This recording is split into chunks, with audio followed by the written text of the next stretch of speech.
काहीशा सक्तीच्या विश्रांतीनंतर पुन्हा एकदा मायबोलीच्या या दुसऱ्या पर्वाचा आता प्रारंभ होतो आहे.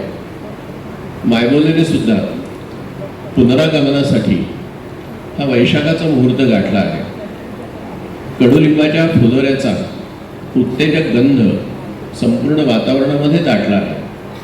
मोगऱ्याचा सुवास वाहून पहाटवारे भागले आहेत, तर पळस आणि पांघऱ्यावर केशरी दिवे लागले आहेत. छोट्या पण निसर्गरम्य गावात जे प्रतिनिधी लक्ष्मण शास्त्री जोशींचं गाव आहे, त्या गावात त्याचा जन्म झाला आणि त्यांनी त्या जन्म झाल्यानंतर त्यांना तिथल्या वाईचा जो महागणपती आहे त्याचा आशीर्वाद मिळाल्यामुळे 30-35 वर्ष सरकारी बँकेत नोकरी करून देखील त्यांची विनोदबुद्धी अगदी शाबूत आणि धारदार राहिली की ती महागणपतीची कृपा होणार आहे. अशोकींचे काव्य वैशिष्ट्य म्हणजे त्यांनी सामान्य जनतेशी कवितेची नाळ जोडली, त्यांना काव्य परिचय करून दिला, सामान्यांना कवीजवळ आणले. दुर्बोध किंवा शब्दकंबा कविता न करता विनोदी, सहज, उपरोधी अशा अनेक प्रकारे त्यांनी लिखाण केलेलं आहे आणि जनसामान्यांची कवितांशी ओळख करून दिली. त्यांच्या भाषेत सांगायचं त्यांनी सांगितलेला किस्सा आहे परवा जी टीव्हीवर सांगितलेला आहे. एकदा ते आणि त्यांची सहकारी जात असताना त्यांची गाडी पोलिसांनी अडवली. नाकाबंदी होती, काय काय गाडीत काय कोण आहे काय काय वगैरे. मग आपल्याला माहिती आहे की अशोकींच्या मिशनच्या इतकीच त्यांची एक पिशवी त्यांची फार प्रसिद्ध आहे. ती पिशवी तुम्हालाही ती देत नाही, त्यांच्याकडे कायम पिशवी असते. तर पोलिसांनी विचारलं दरडावून, त्या पिशवीत काय आहे? तर त्यांनी अगदी विनम्रपणे सांगितलं पिशवीमध्ये एक कविता आहे. असं म्हणलं की पोलिस जावा जावा जावा काय थांबायची गरज नाही, जावा. तर तसा काही धोका तो नव्हता कवितापासून, पण तशा लोकांना देखील अशोकजीने कवितापासून जवळ आणलं. कवितेपासून कवी आणि कवितेपासून लोकांना नाहीसा केला. वाटेवरच्या कविता या कशा गंभीर व सामाजिक विषय असलेल्या त्यांच्या काव्यसंग्रहाला ग्रंथालयाचा पुरस्कार मिळाला.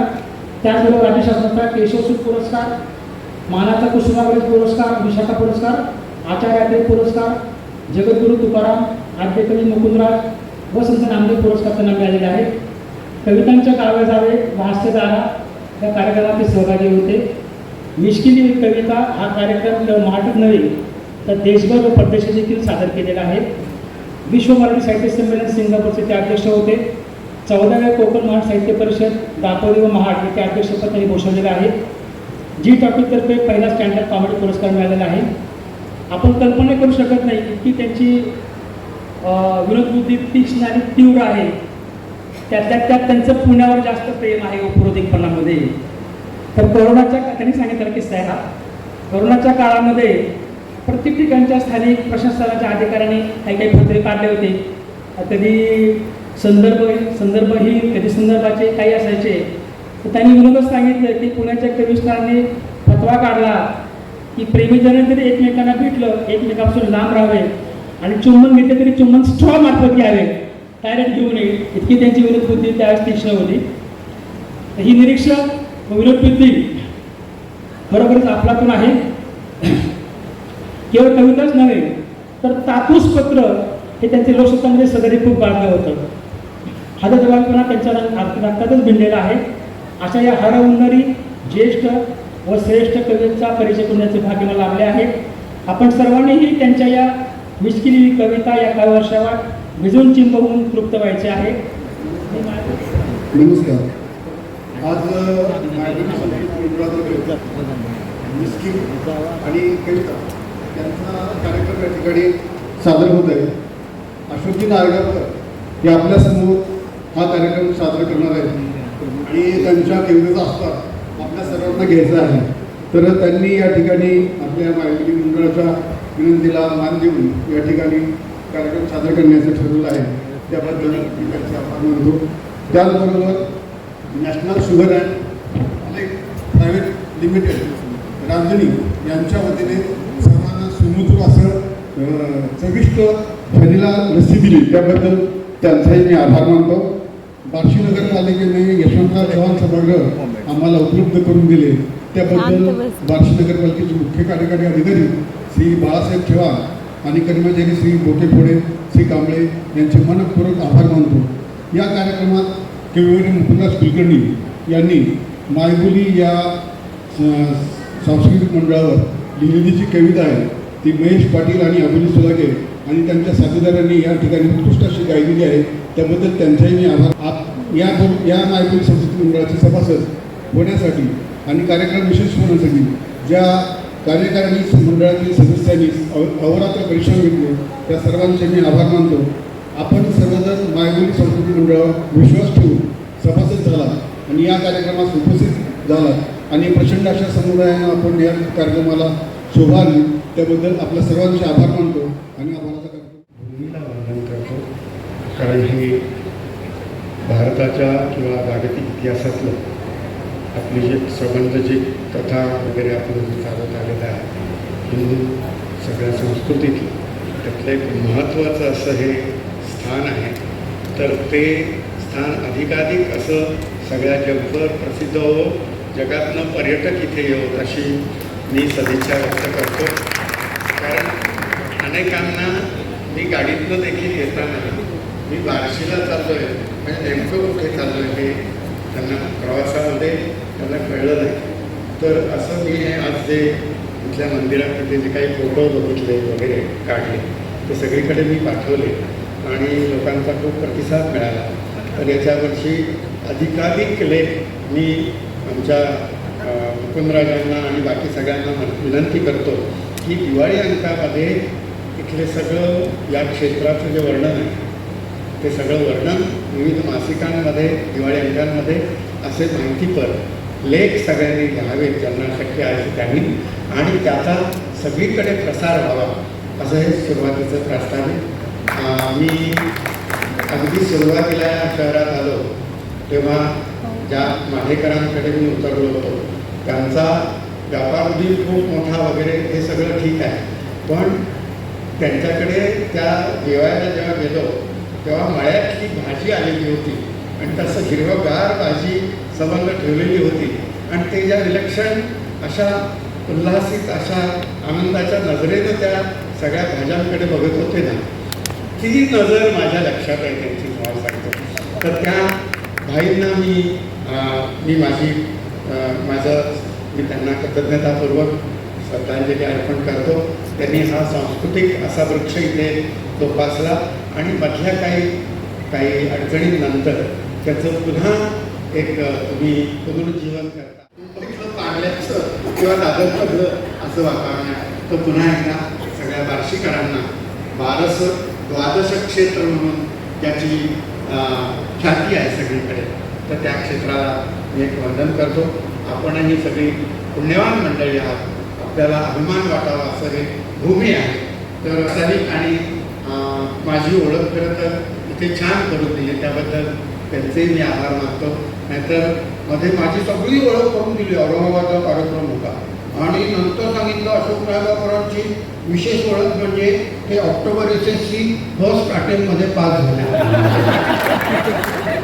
आता काय माहिती पडतील काय कळतात बरं. आणि इतकंच नाही तर आणखी पुढे जाऊन विशेष म्हणजे लहानपणी ते अत्यंत बुद्धिमान होते. ते अशी माणसं जेव्हा बाहेर घावी भेटतात म्हणजे असं काय वाट्यात येईल काही सांगता येत नाही. आता मुकुंदराजांनी किती छान झिळमिळते वगैरे असे शब्द त्याच्यामध्ये आणि सगळे पहाव्यापासून याच्यापासून सगळा निसर्ग एक त्यांनी बालकवींच्या याच्यापासून तो सगळी निसर्गाची परंपरा आहे तसा निसर्ग उभा केला. पण मी माफ करा तुम्ही म्हणाल की कवी म्हटल्यानंतर माझ्या कविते असं खूप आतलं काहीतरी हळुवार वगैरे असं ऐकायला मिळेल. पण हळुवार शब्दाचा अर्थ मला हळू केलेला वार असा ऐकायला. हळुवार म्हणजे हळू केलेला वार. हो तुम्हाला सांगतो इतके विचित्र दिवस आले की काही म्हणजे आमच्याकडे मला गेल्या वर्षी नवीन वर्ष सुरू झालं तर ते शुभेच्छा आली त्याच्यावरती व्हॉट्सअपवरती नूतन वर्ष आपल्याला शहाणपणाचे जाऊ काय सुस्त लोकांना. अहो आमच्या इथे गेल्या वर्षी तिळगुळ देताना मारामारी झाली. तुम्हाला एका गटाचे लोक दुसऱ्या गटाला तिळगुळ द्यायला गेले ते म्हणे तिळगुळ घ्या गोड बोला. तो म्हणे तिळगुळ ठेवायचा चालू पडायचं म्हणे गोड बोला कोणाला शिकवतात. आपण ते तिळगुळ देताना लोक एकमेकांच्या अंगावर धावून जातात. असा सगळा समाज मला सगळी मस्ती म्हणजे किती हो. परवा मी गावी गेलो होतो तो सूर्याकडे 12 वाजता असा बोट टाकून म्हणत होता, उद्याच्याला कसा उगवतोस म्हणून बघतो म्हणून. उद्याच्याला सूर्याला दम देणारे माणसं आहेत तुम्हाला म्हणतो. असा सगळा कवी म्हणजे कसं असं हळवा प्रियकर प्रेयसी तुझ्या गळा माझ्या गळा गुंफू मोत्यांच्या माळा. तर त्याचं वातावरण म्हणजे तुझा गळा धरू का माझा गळा धरू, तुझ्या गळा माझ्या गळा. अहो मी लोकलमधनं मुंबईहून असा CST वरनं घाटकोपरला येत होतो, तर माझ्या चपलेवर तू दुसऱ्या वाटचा 2.5 इंच बुटाची टाच कचकन असं अंगठा फिरवायलागत झालं. तर मी त्याच्या अंगावर धावून जायचं ना, तर तेच उलट माझ्या अंगावर धावून आलं, आपने आपका चप्पल मेरे बुक के नीचे क्यों डाला.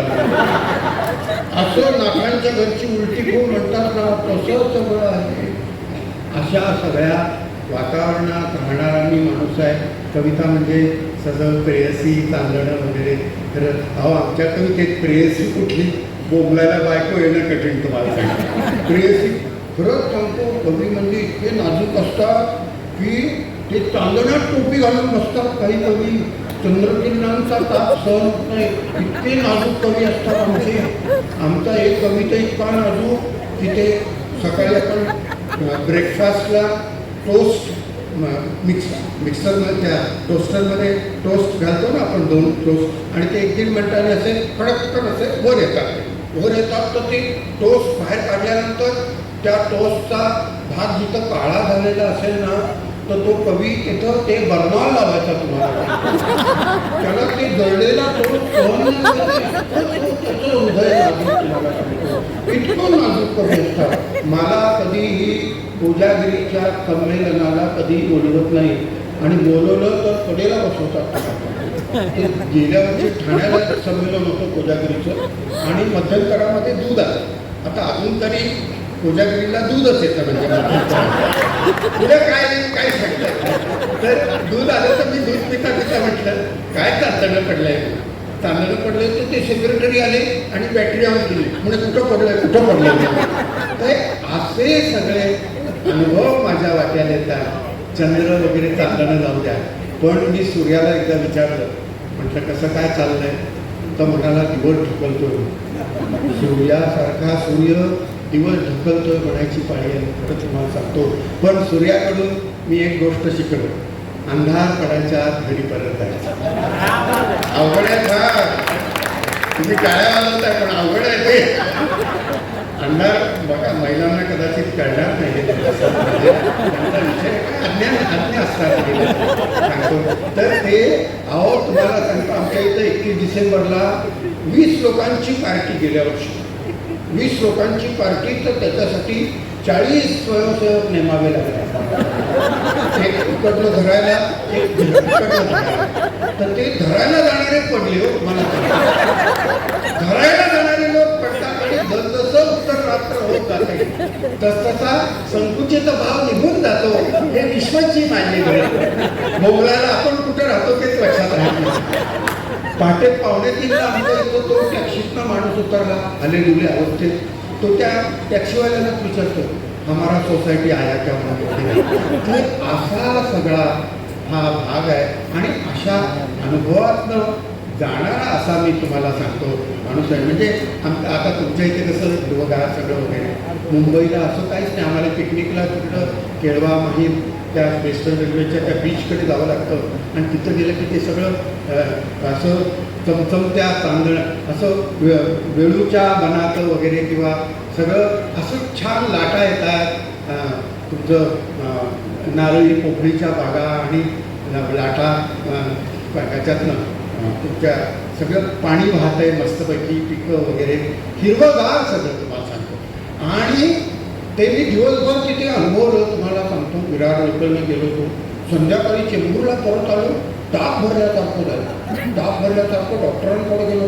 आता डॉक्टरांकडे एरवी गेलं ना, तुम्हाला बरं नसलं तर ते त्यांचा चेहरा पडतो, हे आता आले काय आपला वेळ नाही. पण मला बरं नाही म्हटलं तर काय त्यांचा चेहरा फुलला तुम्हाला सांगता. त्यांनी लगेच थर्मामीटर काढून झोपतला. अहो म्हणे 2 टेम्परेचर आहे, तुम्ही आज कुठे मोकळ्या हवेत गेला होतात ना.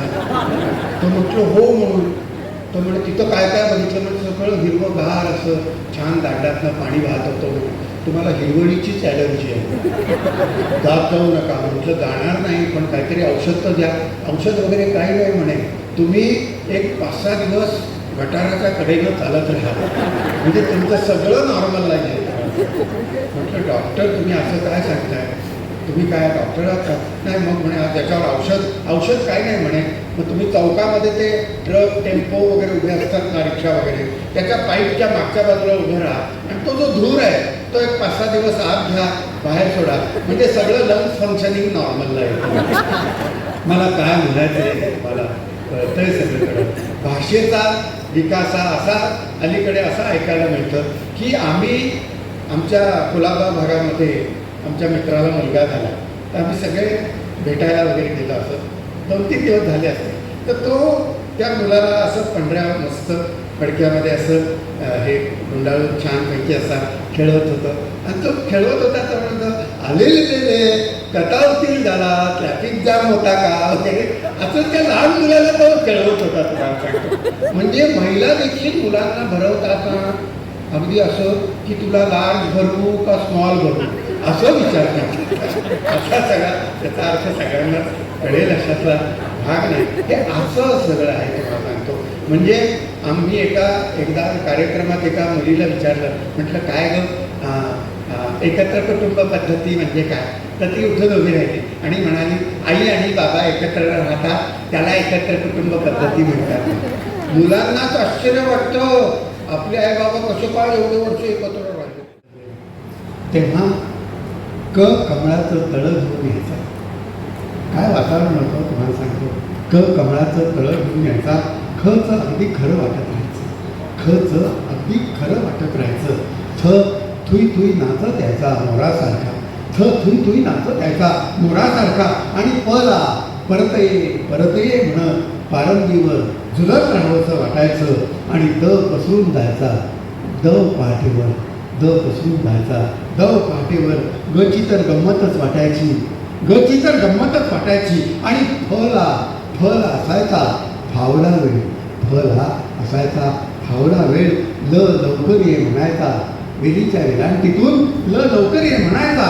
आणि हळवार पावलांनी यायचा हलत डुलत. माती बाजूला सारली की केशर पिवळ्या मुळाक्षरांच्या रेषा हलत राहायच्या. तेव्हा आता कुठे भरकटत गेला भलत्याच दिशेने. अला आत ये. बस म्हणावंसं वाटत नाही. सकाळी टाकून येतात तुम्हाला सांगतो. अला आत ये. बस म्हणावंसं वाटत नाही. बडबडत राहतो बारमध्ये. बका कोंबत कुरतो आतल्या हात काडी उडत धुराच्या वलयात.